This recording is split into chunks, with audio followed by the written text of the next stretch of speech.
an interesting story. I don't know where else I'll put it if I don't start with it.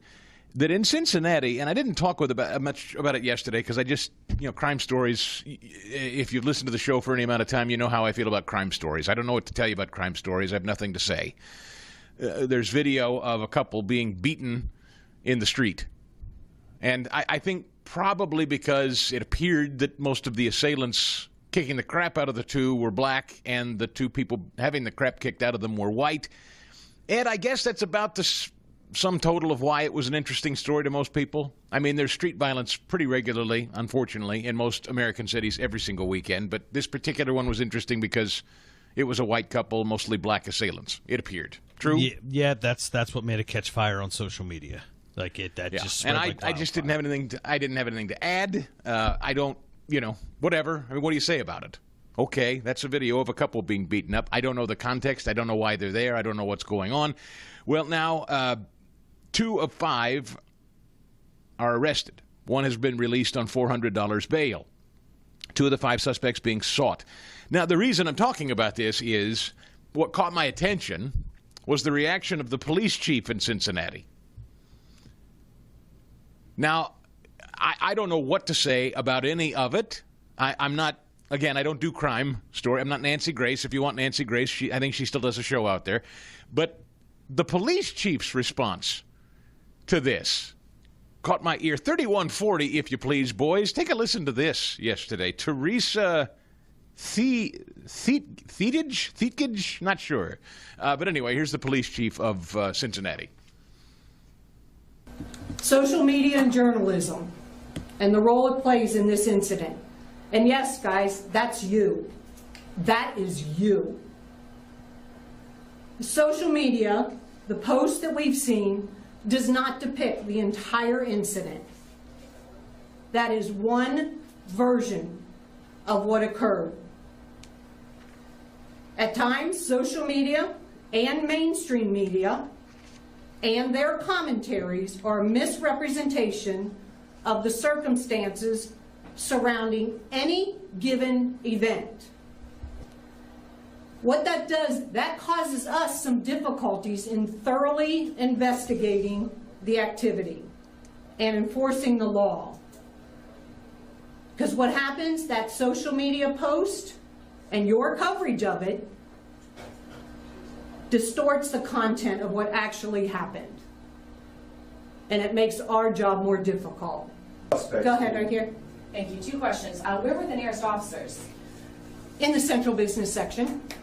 They were working. They were both in vehicles, and like I said, they had to maneuver through the traffic. My second question is, you had said social media, news media distorted the content of what actually happened. What exactly was distorted? I understand that there was multiple views of the video, but exactly what led up to this? I mean, what was distorted?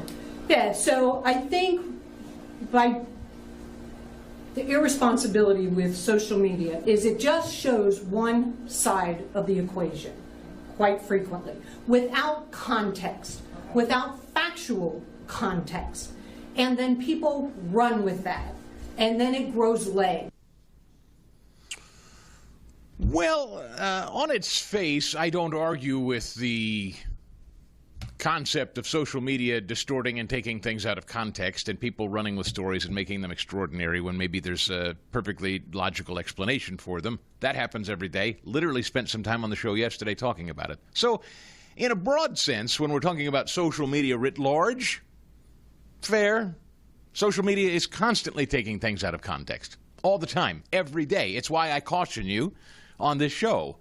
Whatever it is you're consuming, whatever video you've seen, whatever thing you think you saw on YouTube, caution, that's one source, that's one guy. But it got 1 million views. Yeah, I can put up a video of somebody that gets 1 million views too. Doesn't make it real. I mean, AI is stunningly, for instance, AI itself is stunningly impressive in that you can look at something now that AI has done and think it's absolutely a real event, and the entire thing is fictionalized, including the people in it. So in that sense, broadly, she's of course correct. But specifically to this wasn't AI. What's the context here? There's a couple being beaten within an inch of their life in the street in Cincinnati. Now, I don't know And this is why I didn't really talk about it yesterday, because I was like, well, I don't know. Was the guy a hothead? Was he mouthing off? And even if he was, does that warrant him and his wife being assaulted in the street? Of course it doesn't. But the way the story was told was, oh, a nice couple's out for dinner, and then a mob of people start pummeling them in the street. Now, Fast Eddie, I, as a responsible person who doesn't know the story, and it's a local crime story, I go, well, I don't know. And until law enforcement steps in and investigates it, I really don't have anything to add. It looks ugly. Yes, of course, when a mob is pummeling anybody, man, woman, white, black, I don't like mobs pummeling anyone for any reason, no matter what. But she's right in the sense we don't know what led to the moment. We just saw the moment. And so when you're left with just the moment of the couple being beaten, you think, oh, my God, that's terrible. Do we know the guy's not a mouthy hothead causing trouble? Do we know he wasn't? We don't know. I have no idea, right? We don't know the context. Fair? True? Fair. True. So, in one sense, she is correct. But the caution, and the reason I'm explaining this the way I am, is because the caution comes with a chief of police saying, you're not allowed to see it, and journalists ought not cover it. That's the other side of this that I don't care for either. So I can walk and chew gum here at the same time, and I bring it up because the House is about to probe Spotify over censorship of Joe Rogan and Steve Bannon being called disinformation, particularly overseas. We know the long-standing practice in Europe of cracking down on people's speech. It was the Munich speech that J.D. Vance famously gave earlier this year. You know, Keir Starmer, the prime minister, just a couple of days ago while Trump's in Scotland. Oh, we love free speech. We absolutely love free speech. Well, we'll get into that a little later with Steve Hilton on the show today. Europe doesn't love free speech. Spotify, most of these social media platforms didn't love free speech. We were in a place in this country not too terribly long ago where if an unpopular opinion began to surface, whether it was the shot, which we'll talk to Dr. Peter McCullough about today, whether it was Hunter Biden's laptop, whether it was election interference, Dominion voting machines, pick it. There were certain subjects you and I were just not allowed to discuss. And social media companies were altogether entirely too willing to partner with the federal government to keep you in the dark, to keep you from sharing that information, shadow banning, if not outright banning you from social media if you even discussed it. You know, I see the story from Reuters. Australia widens teen social media ban. Now, again, on its face, you say, well, that's good. I mean, I have teenagers. I think social media is a scourge. I think teenagers on social media, there will be books written someday, assuming we still have a civilization long after I'm gone. And I think largely in the center of it is going to be the phone and social media that will have brought us to our knees as a civilization someday. I'm pretty sure that's true. Don't know. Hope I'll be long gone and won't see it. That's in God's hands. But broadly what I'm saying is, while it is true, social media is a scourge, and while it is true, we don't always know the context of everything, and it is true we ought not just jump headlong into a story before we know the context, which I try not to do here.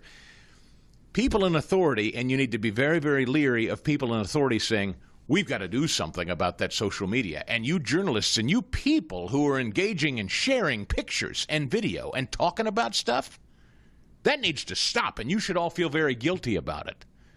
Who the hell is this chief of police to say that you and I can't talk about it or share the video of it or explore it if you want? You see, what bothers me is, while she's right, responsible people like your host just let things lie until we know the context. Not everybody will. But God bless America. That's the First Amendment. Whether people are responsible with speech or whether they're not, the marketplace is ultimately going to be the one that dictates whether that's going to be acceptable behavior or not. Not the chief of police in Cincinnati. So what I don't like is it appears the chief of police feels threatened in some way. She doesn't like the pressure that's been brought to bear on the Cincinnati Police Department for whatever reason. And I say, sorry, lady, that comes with the gig.